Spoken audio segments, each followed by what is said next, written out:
হর ঘর তিরঙ্গা কর্মসূচি কিন্তু শুরু হয়ে গেছে রাজ্যব্যাপী। গতকাল থেকে চলছে হর ঘর তিরঙ্গা কর্মসূচি। ঠিক তেমনি আজকেও দেখা গেছে যুবরাজনগরে যুব মোর্চার উদ্যোগে হর ঘর তিরঙ্গা র্যালি অনুষ্ঠিত হয়। 15ই আগস্ট স্বাধীনতা দিবস উপলক্ষেই হর ঘর তিরঙ্গা কর্মসূচির আয়োজন করা হয়েছে।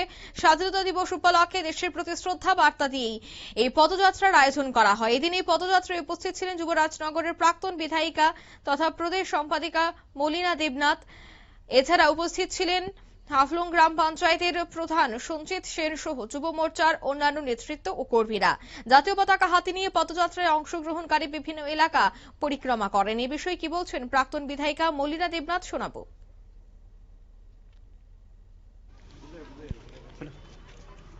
সবাইকে নমস্কার।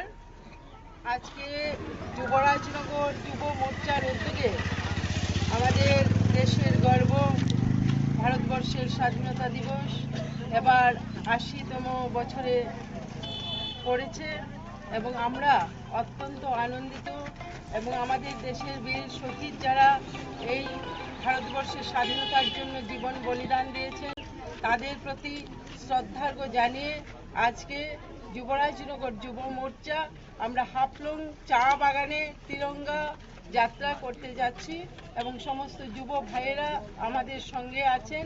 আমরা ভারত মাতার প্রতি আবারও অনেক অনেক শ্রদ্ধা জ্ঞাপন করছি বীর শহীদদের প্রতি।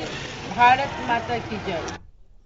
আপনারা শুনলেন, অর্থাৎ এদিন কিন্তু প্রাক্তন বিধায়িকা মলিনা দেব তিনি 15 আগস্টে ভারতের স্বাধীনতার 80তম বর্ষ পদার্পণ নিয়ে আলোচনা করলেন। অন্যদিকে তিনি বলছেন যে দেশের প্রতি শ্রদ্ধা, জাতীয় পতাকার প্রতি সম্মান জানিয়েই হর ঘর তিরঙ্গা কর্মসূচিটি করা হচ্ছে।